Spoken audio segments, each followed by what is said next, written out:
The marina went quiet the moment she laughed. "If you're so smart, then fix my boat," she said loudly, her voice cutting through the cold Canadian air like a blade. A few people chuckled. Others turned away, embarrassed, because everyone there knew the truth. 30 experts had already tried. 30 certified mechanics, engineers, and specialists had inspected that luxury yacht over the past 6 months, and every single one had failed. So when she pointed at him, a man in worn boots, a faded jacket, and tired eyes, it felt less like a challenge, and more like humiliation. He almost walked away. Daniel wasn't supposed to be there. He had only come to the marina to pick up extra cleaning work. Being a single father in Vancouver wasn't easy. Rent, food, school supplies, everything cost more than he could handle most months. Still, he never complained. His 8-year-old daughter, Lily, was the only reason he kept going. Every late night, every aching muscle, every swallowed pride, it was all for her. But something about the way that woman laughed, it struck a nerve. Not anger.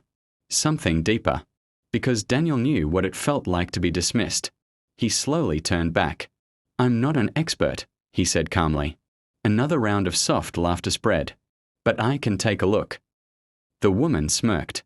She was the owner of the yacht, Claire Beaumont, a wealthy entrepreneur known around the marina for her sharp tongue, and even sharper standards. Her boat, a sleek multi-million-dollar vessel, had become something of a legend, not because of its beauty, but because no one could fix it. "Go ahead," she said, folding her arms. "Give us a show." Daniel stepped onto the yacht, feeling dozens of eyes watching him. He could feel the judgment before he even touched anything. To them, he was just a janitor, a poor dad chasing pocket change. But they didn't know who he used to be. Years ago, before life unraveled, Daniel had been a mechanical engineer. Not famous, not rich, but skilled.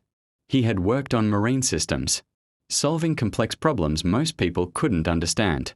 Then came layoffs. Then his wife's illness. Then hospital bills. Then loss.